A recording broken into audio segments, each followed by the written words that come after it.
계명을 지키고 사는 것을 힘들게 하긴 했지만 믿음은 바로 용서하며 사는 것입니다. 오늘 지금 우리가 함께 다윗을 통하여 그리고 다윗을 따르고 있는 그의 공동체를 통하여 하나님께서 진짜 보여주고자 하는 하나님 나라의 모습이 있습니다. 그것이 바로 용서입니다. 하나님께서는 꿈을 가진 다윗에게 환난 당한 자, 억울한 자, 그리고 고난 당한 자들을 모이게 하셨습니다.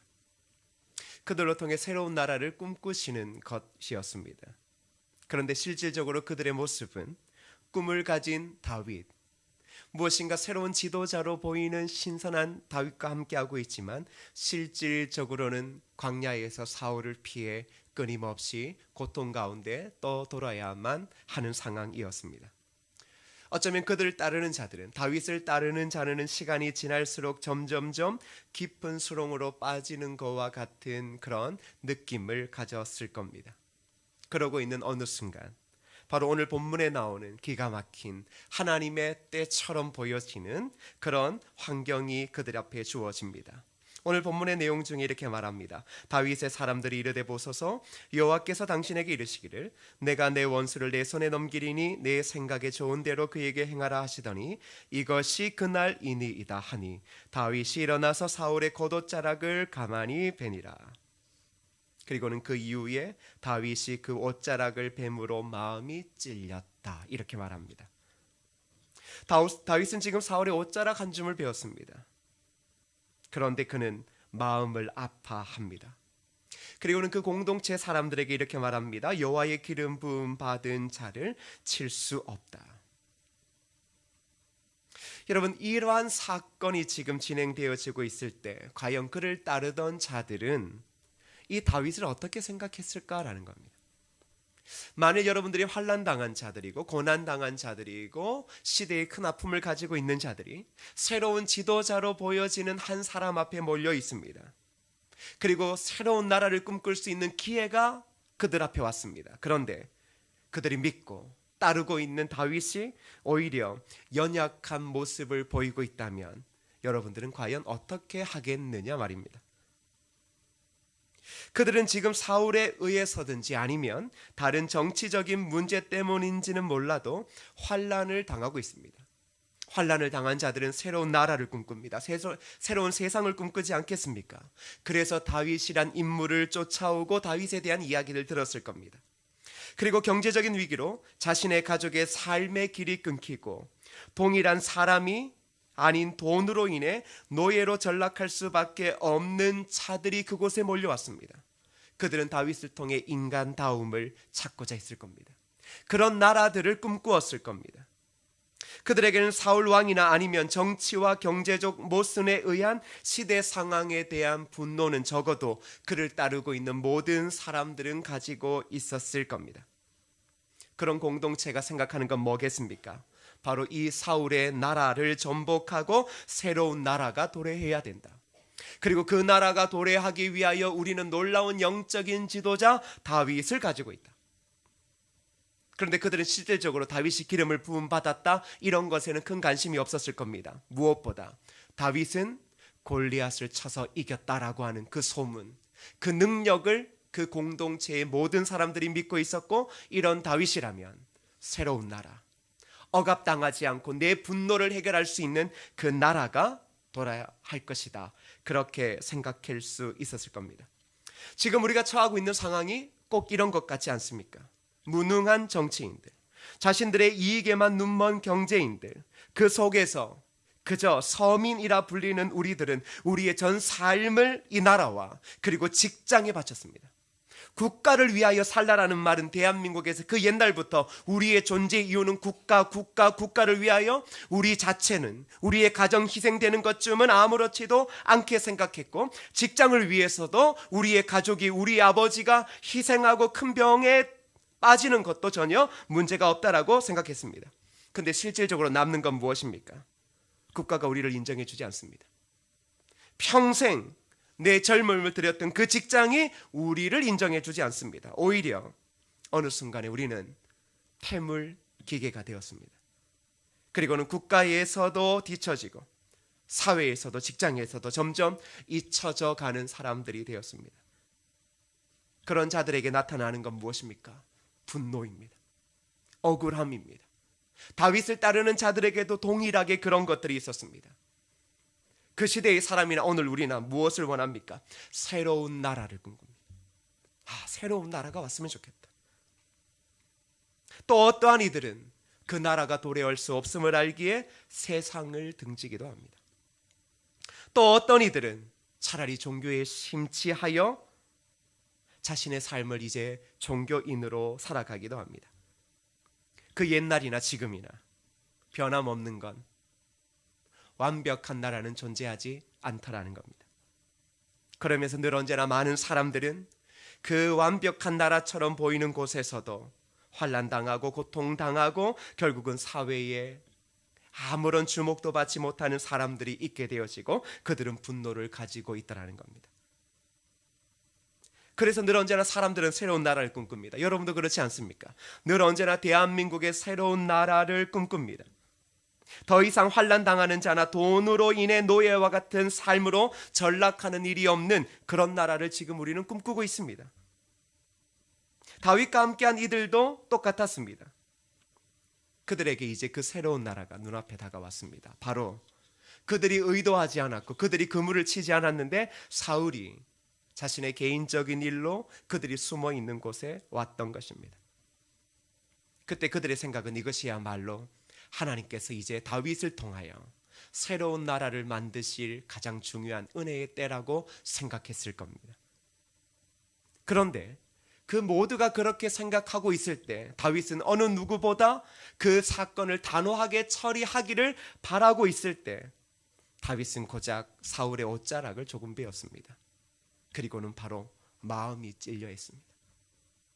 마음이 찔렸다라는 것은 미안함이 아니라 그의 심장에 고통이 있다라는 겁니다. 그리고 이렇게 짧게 말합니다. 여호와의 기름 부음 받은 자를 나는 칠 수 없다. 너희도 손을 댈 수 없다. 지금 골리앗을 이긴 다윗의 용맹은 어디에도 보이지 않습니다. 그저 나약한 모습. 전혀 꿈도 없고 새로운 시대에 대한 이상도 보이지 않는 나약한 모습만이 다윗에게 보일 뿐이었습니다. 그들에게 이것은 이해할 수 없는 일이었습니다. 그렇다면 왜 하나님께서 이들에게 은혜처럼 보이는 이런 상황을 만드시며 결국 그들에게 가르치려 하셨던 것은 무엇일까요?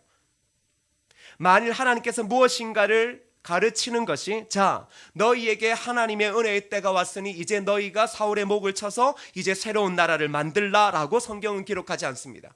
그런데 이상하게도 꼭 하나님의 은혜처럼 하나님이시는 새로운 나라의 시작처럼 보이는 이러한 상황을 만드셨던 이유가 과연 무엇일까라는 겁니다.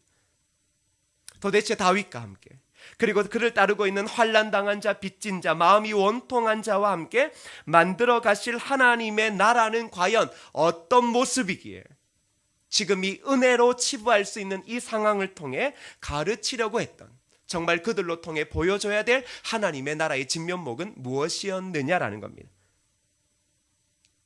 시편 40편에 보면 다윗은 지금 자신의 상황을 이렇게 말합니다. 나를 기가 막힐 웅덩이와 수렁에서 끌어올리시고. 기가 막히다. 이 뜻은 끔찍하고 소름 끼치다라는 겁니다. 꿈을 가졌습니다. 하나님이 주시는 꿈을 자의에서가 아니라 타의에 의해서 꿈을 가졌습니다. 그런데 그 이후의 삶이 끔찍하고 소름 끼칩니다. 그런데 그에게서만 그렇겠습니까? 그를 따르는 사람들에게서도 그 삶은 끔찍하고 소름 끼치는 삶이었습니다. 그 상황이 어떠한지 더 자세하게 말해 줍니다. 웅덩이와 수렁에 있다라고 이야기를 하죠. 웅덩이는 무엇을 이야기를 합니까? 늪지대. 여러분 늪에 빠져보셨어요? 빠졌으면 못 뺏는 겁니다. 빠지시면 안 돼요. 죽습니다. 살아나올 가능성이 별로 없어요. 그의 인생이 늪에 빠졌다. 그리고 수렁은 인력으로 도저히 빠져나올 수 없는 절망적인 순환의 상태를 상징하는 표현입니다. 성경이 바로 이 세 단어를 연결시키고 있습니다. 기가 막히다, 웅덩이와 수렁에 다윗이 처해 있다. 그런데 다윗만이 아니라 그를 따르던 공동체가 그 상황에 처해 있다. 무엇입니까? 인간의 노력으로 스스로의 힘으로 빠져나올 수 있는 상황이 아니다라는 겁니다. 여러분 우리가 지금 그렇지 않습니까? 내 힘으로 해결할 수 없는 이러한 상황, 왜 하나님은 우리에게 이러한 상황을 만드실까? 왜 억울한 오해와 이해할 수 없는 배신의 삶이 우리의 신앙을 더욱 힘들게 하는 상황을 만드시며 저와 여러분에게 정말로 이야기하시고자 하는 하나님의 본연의 뜻은 무엇인가라는 겁니다. 도대체 하나님의 나라는 무엇이길래, 그리스도인을 통하여서 보여줘야 될 하나님의 나라는 무엇이기에 지금 다윗을 통하여 동일한 고통 가운데, 동일한 분노 가운데 새로운 나라를 꿈꾸고 있는 우리에게 지금 사울의 목을 치라는 것이 아니라 오히려 마음에 찔려 하는 것을 통해 우리에게 가르쳐 주려고 하는 것은 무엇일까라는 겁니다. 여러분, 만일 다윗이 사울의 목을 쳤다, 그를 따르는 자들이 뭐라 그랬겠습니까? 하나님의 은혜로 알고 있을 겁니다. 다윗이 사울의 목을 친다 할지라도, 그가 아무리 기름을 부었다 할지라도 이미 그는 하나님의 신이 떠나 있었던 사람입니다. 그의 목을 치는 것이 어떠한 문제가 있겠습니까? 모두가 그 정당성을 당연하다고 인정했을 겁니다. 그런데 다윗의 마음이 찔렸다 이렇게 말합니다. 왜겠습니까? 그것은 하나님께서 다윗을 통하여 만드실 나라, 다윗을 통하여 숨겨진 메시아의 나라의 본연의 모습이 무엇인지를 알려주시기 위해서입니다.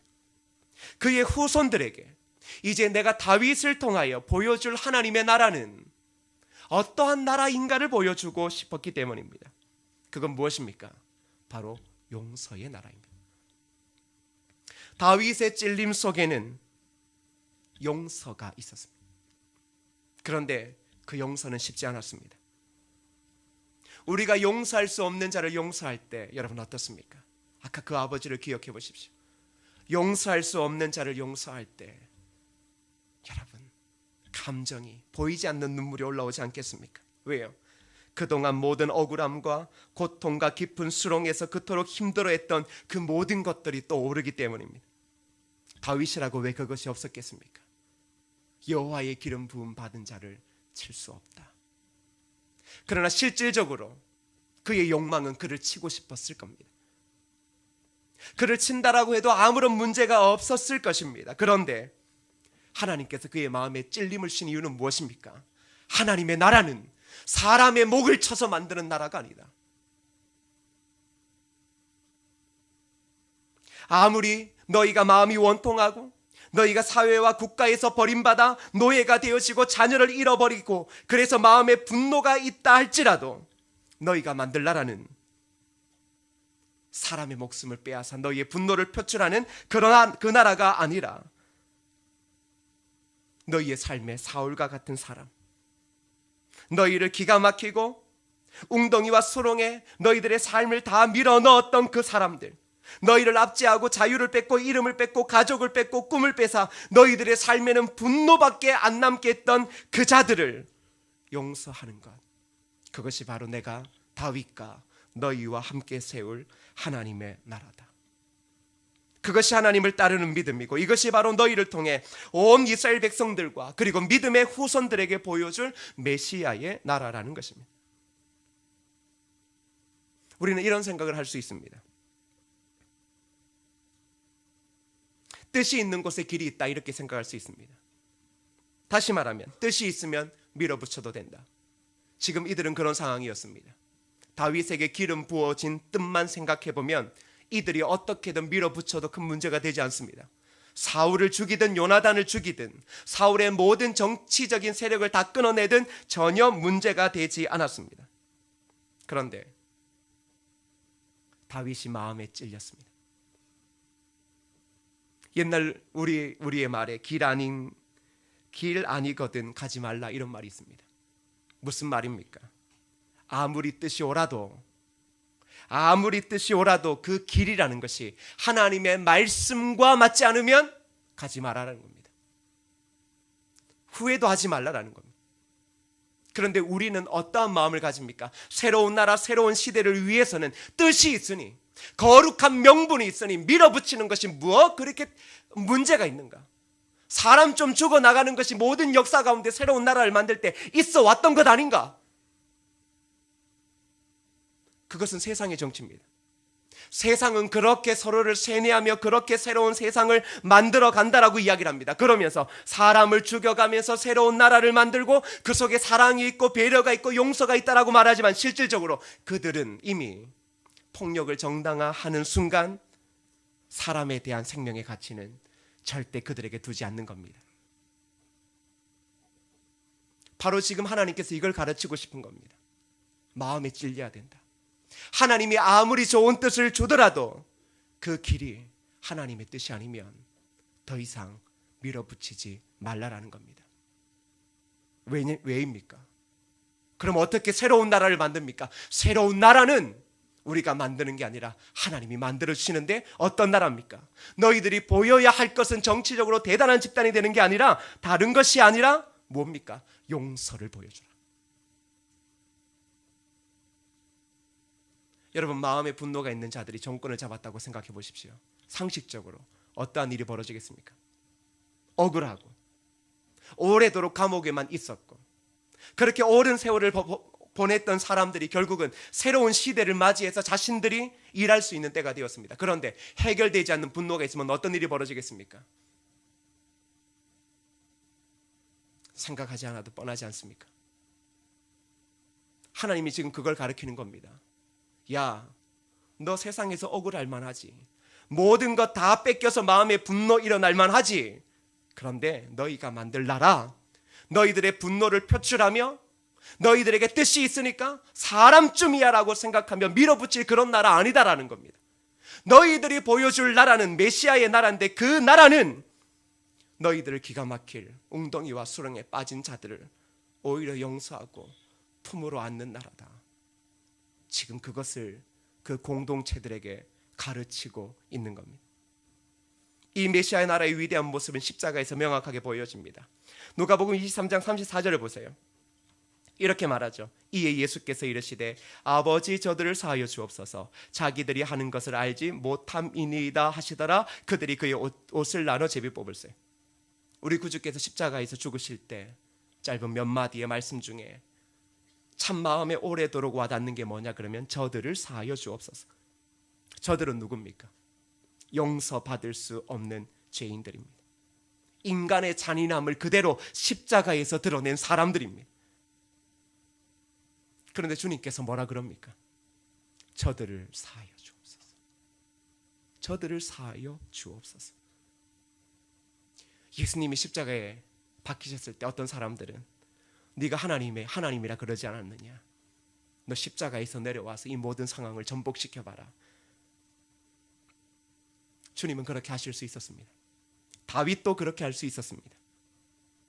그런데 그들은 그것을 선택하지 않고 오히려 저들을 사하여 주옵소서. 무슨 말입니까? 무능력이 아닙니다. 세상에는 무능력처럼 보입니다. 그러나 이것이 하나님 나라가 보여줘야 될, 하나님의 나라를 가진 그리스도인들이 이 세상에 보여줘야 될 하나님의 나라의 진면목이라는 것입니다. 다윗의 나라를 시작으로 그리스도인의 삶에 드러나야 될 하나님의 나라는 결국은 이 땅 가운데 용서로 드러나야 합니다. 지금 그리스도인인 우리가 꿈꾸며 이 세상에 보여줄 나라도 세상의 어떠한 정치인을 통하여 만들 수 있는 몇 가지의 적폐적인 문제들을 해결하는 그러한 나라가 아닙니다. 우리가 만들어 가야 될 나라는 용서의 나라입니다. 왠 줄 아십니까? 세상에는 용서받은 사람들로 가득 차 있습니다. 누구나 죽을 때가 되어지면 누군가에게 용서를 받고 주고 싶고 또 누군가를 용서하고 죽고 싶다 합니다. 실질적으로 사람들은 마음의 찔림을 가지고 있습니다. 그런데 그 찔림을 이야기하기가 부끄럽습니다. 왜? 그 찔림이 연약함처럼 보이기 때문입니다. 그런 마음의 연약함을 가지고 네가 뭘 할 수 있겠어? 그 꿈을 향해 달려나갈 수 있겠어? 이게 세상적인 가치입니다. 그런데 주님은 우리에게 그럴 때마다 은혜의 때가 아니라 그것은 네가 본래의 그리스도인의 삶의 본 모습을 찾을 때라고 찔림을 주십니다. 무엇입니까? 용서입니다. 용서는 잘못한 사람을 풀어주는 겁니다. 그런데 이것보다 더 중요한 게 뭔 줄 아십니까? 동시에 그 사람을 가다 놓으려고 딱딱하게 굳어져 버린 내 영혼을 풀어주는 겁니다. 용서하지 않으면 내 영혼은 굳어져 있다라는 겁니다. 우리의 삶에 정말 용서할 수 없는 자들, 차마 사람으로서 할 수 없는 짓을 했던 자들이 있을 겁니다. 아까 그 아버지처럼 자신의 신앙을 완전히 흔들어 놓아버린 나쁜 사람도 있을 수 있고, 교회와 목사와 성도들도 있을 수 있습니다. 그런데 우리가 누군가를 미워하면 참 신기하게도 인정하기 싫지만 무의식적으로 그 사람을 닮아가게 되더라는 겁니다. 이거 어쩌면 좋습니까? 미워해도 아무 문제가 없는데, 미워할 해도 이것이 도대체 하나님도 이해하실 것 같은데, 실질적으로 미워하기 시작하면 어느 순간에 내가 그 사람을 닮아가고 있다라는 겁니다. 왜 그럴까요? 바로 그것은 내 소중한 내 마음에 그 사람을 담아 놓았기 때문입니다. 안 담아 놓았으면 미워할 필요가 없는데, 나는 늘 언제나 말로는 안 담아 놓았다라고 하는데 결국은 내 마음 안에 그가 자리 잡고 있는 비중이 너무 큽니다. 결국 내 마음 안에 자리 잡고 있는 그가 어느 순간에 내가 되어 결국은 그를 담고 있었고, 그리고 그 사람을 볼 때마다 더 힘들고 더 아프고 그의 결점만이 보여 결국은 내 삶의 평안을 빼앗아갔습니다. 이유는 그 사람인 것처럼 보일 수 있지만 실질적으로는 내 마음 안에 담아야 되지 않을 그 사람을 담았기 때문입니다. 하나님께서는 우리의 삶에 평안을 주셨다라고 말합니다. 근데 그 평안은 언제 있습니까? 용서 가운데 있습니다. 주님께서 우리의 삶을 용서하셨습니다. 주님은 평안과 기쁨을 십자가에서 누리셨습니다. 만일 주님께서 십자가에서 우리를 용서하지 않으셨고 분노를 가득 차셨다면 주님은 절대 거기에서 이렇게 아름다운 이야기들을 하지 않으셨을 것이고, 이제 조금 있다가 보자 이렇게 이야기하셨을 겁니다. 사랑하는 성도 여러분, 그리스도인들이 이 땅에서 하나님의 나라, 도대체 예수가 뭐냐라고 이야기를 할 때 보여줘야 할 것은 용서입니다. 하나님의 나라는 세상의 나라와는 다름을 보여줘야 합니다. 사랑하는 성도 여러분, 하나님께서 저와 여러분 그리고 교회를 통해 이 땅에 하나님의 나라가 무엇인지를 보여주기 위해서 결국은 어떤 일을 만드십니까? 모두가 은혜다, 새로운 나라의 시작이라고 할 만한 그런 상황을 연출해서 우리 앞에 딱 만들어 놓으시고서는 오히려 우리로 하여금 손도 못 대게 하시고 더 크게 마음의 찔림을 주십니다. 이유는 딱 한 가지입니다. 그래, 내가 너로 통해 보여줄 나라가 용서의 나라야. 사랑하는 성도 여러분, 쉽지 않은 걸 압니다. 지금도 누군가의 이름을 들으면 속에서 갑자기 불이 올라오고 기분이 갑자기 나빠지는 그런 상황에 있는 사람들도 있을 겁니다. 자꾸 억울한 마음이 들고 울컥울컥 속에서 무엇인가 올라올 수도 있겠습니다. 그런데 저와 여러분이 그리스도인입니다. 그리스도께서 저와 여러분을 용서하신 것을 기억하며 용서해야 하는 겁니다. 예전에 용서에 관해 설교할 때 이야를 기억하시죠? 누군가 바른 말을 했을 때 세상의 사람이 네 등 뒤를 칼로 찔러, 너 그때 어떻게 해야 되겠어? 잘못한 게 없는데 세상은 칼로 찌릅니다. 어떻게 해야 되겠냐?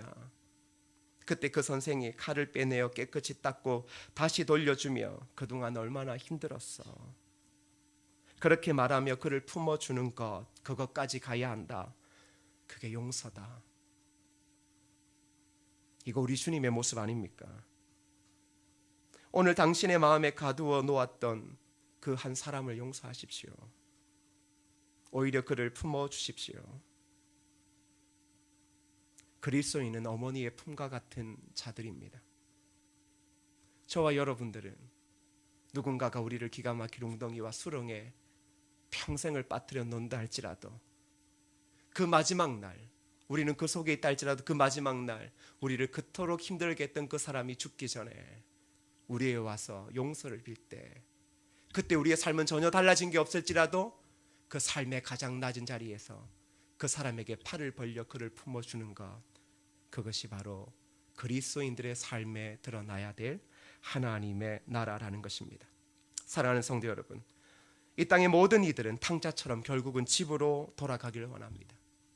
아무리 열심히 살고 젊은 날을 살아도 결국은 죽음이 가까우면 올수록 하나님을 찾게 되어지고 하나님의 집으로 돌아가기를 원하고 있습니다. 그들이 하나님께 돌아올 때 가장 중요한 계기가 있습니다. 그건 용서의 나라를 보여주는 저와 여러분 그리스도인을 통해서입니다. 오늘도 속에서 억울함이 올라올 수 있습니다. 내가 이것까지 참아야 되는 생각 속에서 눈물이 날 수 있습니다.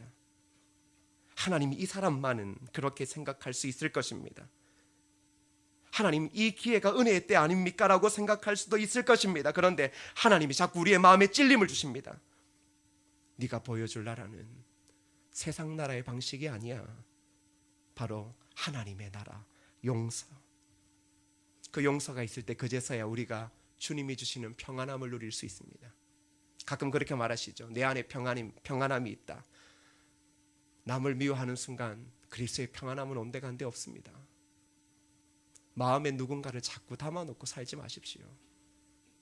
그렇게 살아야 될 이유가 하나도 없습니다. 그리고 나중에는 그 사람 때문에 내 인생이 이렇게 되었다라고 원망도 하지 마십시오. 이거 왜 누군가에 그 사람, 우리의 마음을 아프게 했던 그 사람은 진짜 잘 먹고 잘 살고 밤에 잠도 잘 자고 정말로 잘 삽니다.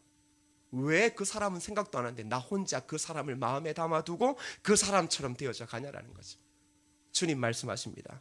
네가 보여줘야 될 나라, 그거 용서야. 그 용서가 스펙을 이기는 겁니다. 그 용서가 많은 사람들로 하여금 그리스도에게로 돌아오게 한다라는 것입니다.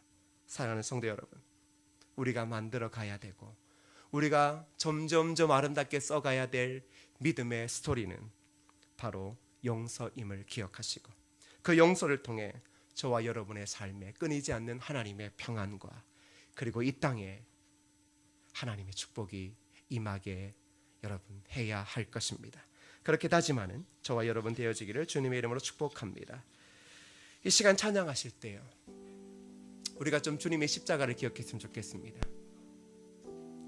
여러분 이 찬양하시죠. 십자가 제사하셨네. 주님의 이름 찬양해. 주 나의 모든 것. 쓰러진 나를 세우고 나의 빈잔을 채우네. 주 나의 모든 것. 예수 어린 양, 존귀한 이름, 예수 어린 양, 용서의 이름. 여러분 우리가 기억을 한다면, 이 깊은 십자가의 용서를 기억한다면 주님 말씀하십니다. 그래, 그게 네가 보여줘야 될, 너희의 삶에 써가야 될 신앙의 가장 아름다운 스토리야.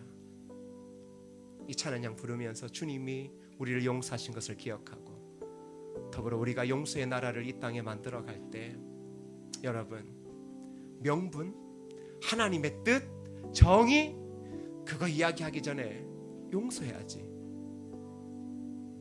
용서하지 않는데 무슨 하나님의 뜻이, 저에게 부은 하나님의 기름 부으심이 뭐 그리 중요해요. 아무리 뜻이 있어도 용서하지 않으면 하나님 뭐라 그래요? 그거 그만 걸어가. 너 그거 결국 그렇게 하면 사람만 죽이고 나중에 너밖에 안 남아. 너 그거 성공이라고 생각해? 그거 세상, 네가 아니더라도 세상 모든 곳이 다 그렇게 말씀하시는 거예요. 평생 기가 막힌 상황에서 전혀 벗어나지 못한다 할지라도 나를 그곳에 빠뜨렸던 이 땅의 모든 것들을 품을 수 있는 어머니의 품을 가지는 것. 이 땅의 모든 사람들이 돌아갈 길을 잃어버렸을 때 어머니의 품을 기억할 때, 그때 저와 여러분이 가장 낮은 곳에서 두 팔을 벌려 그들을 품어줄 수 있는 것, 그게 교회고 그게 그리스도인 아니겠습니까? 여러분의 남편을 품으십시오. 여러분의 아내를 품으시고 자녀를 품으십시오. 여러분의 직장의 동료를 품고 지금 이곳에서 신앙생활하고 있는 사람을 품어야죠. 용서가 없는 것은 아무리 명분이 있어도 그건 패역한 세상의 나라일 뿐입니다. 하나님의 나라 만들어 가셔야지. 그거 보여줘야죠. 여러분 이 십자가의 은혜를 기억하고 그 용서의 이름 예수님을 기억하며 용서의 나라를 만들어가는 저와 여러분 되어졌으면 좋겠습니다. 고백할까요? 주님의 십자가를 좀 기억하시면 좋겠습니다. 십자가 제사하셨네. 십자가 제사하셨네. 주님의 이름 찬양해. 주 나의 모든 것. 쓰러진 나를 세우고 나의 빈잔을 채우네. 주 나의 모든 것. 십자가 제사하셨네. 십자가 제사하셨네. 주님의 이름 찬양해. 주 나의 모든 것. 쓰러진 나를 세우고 나의 빈잔을 채우네. 주 나의 모든 것. 예수 어린 양. 예수 어린 양 좀 귀한 이름. 예수 어린 양 좀 귀한 이름. 예수 어린 양 용서의 이름. 예수 어린 양 용서의 이름. 여러분 이 시간 함께 기도하실 때 혹 여러분의 삶에 사람으로 할 짓을 못한 사람들이 있습니까? 그게 그리스도인일 수도 있고 저와 같은 목사일 수도 있을 겁니다. 직장의 동료일 수도 있고 믿었던 아내와 남편, 자녀들일 수도 있을 것입니다. 그런데 하나님께서 우리가 그들을 미워할 때 자꾸 찔림을 주십니다. 왜냐하면 우리가 보여줄 나라는 용서의 나라이기 때문입니다. 마음에 평생 그 사람을 안고 살아가시면 안 되지 않겠습니까? 왜 그 사람을 안고 힘들어하고 주님이 주시는 평안을 다 잊어버리고 살아갑니까? 왜 그 사람을 보고 그 사람의 이야기를 들을 때마다 분노하고 가슴 아파하십니까? 어느 순간에 내가 그를 지금 담고 있었기 때문입니다. 주님 말합니다. 너희가 용서하고 오직 그 마음에 예수 그리스도로만 채워라고. 혹 누군가가 아니라 여러분의 남편입니까? 여러분의 아내입니까? 자녀입니까? 이 시간 조용히 함께 여러분의 마음의 그 깊은 곳을 한번 들여다보십시오. 왜 평안이 깨어지십니까? 누구 때문에요? 우리가 보여줄 용서의 나라, 그 하나님의 나라 우리가 어떻게 얻었습니까? 그것을 기억하며 이 시간 조용히 내 마음 안에 놓지 못했던 그 한 사람, 그 한 사건, 억울하고 눈물 나고 하나님 앞에 원망스러울 수도 있겠지만 다윗처럼 그렇게 그를 자유하게 풀어줄 수 있는 그런 기도의 시간이 되었으면 좋겠습니다. 함께 조용히 우리의 마음을 들여다보며 기도하시겠습니다.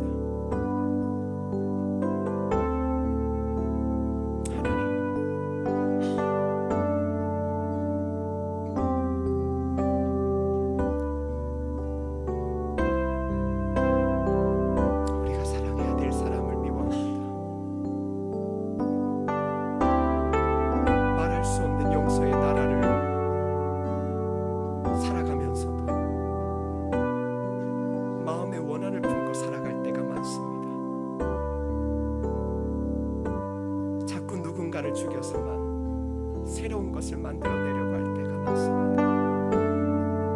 누군가를 한번 제대로 짓밟아 나야 속이 시원하다 그런 마음으로 그것이 하나님의 은혜인 것처럼 살아갈 때도 많습니다. 주님, 억울할 만하지만 용서하려니 눈물 날 만하지만 주님이 십자가에서 저들을 사하여 주옵소서라고 하신 것처럼 그렇게 오늘 우리도 주님 저들을 사하여 주옵소서,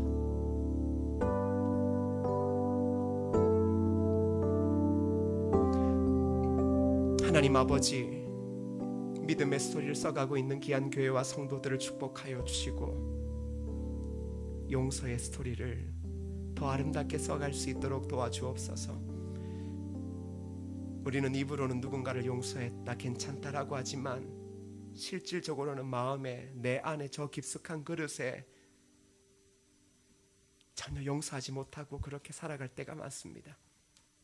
용서하는 것이 억울할 만하고, 용서하려니 가슴이 찢어지고 내가 어떻게 억울하게 살아왔던 것들이 기억날만 함에도 불구하고 하나님은 그리스도를 통하여 저들을 사하여 주옵소서 라고 이야기하신 것처럼 오늘 우리를 향하여 저들을 사하여 주옵소서 라고 말씀하기를 원하고 있음을 압니다.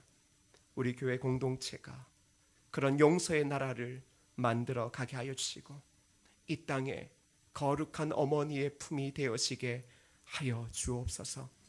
오늘 사랑하는 성도들이 삶의 자리에서 그래 따뜻한 용서의 마음을 널리 펴고 두 팔을 벌려 이 땅에 돌아오고자 하는, 갈 곳이 없어, 가고자 할 기댈 품이 없어서 힘들어하고 그렇게 인생을 마감하는 자들에게 우리의 품을 통해 하나님의 따뜻한 그 품을 경험할 수 있도록 우리를 사용하여 주옵소서.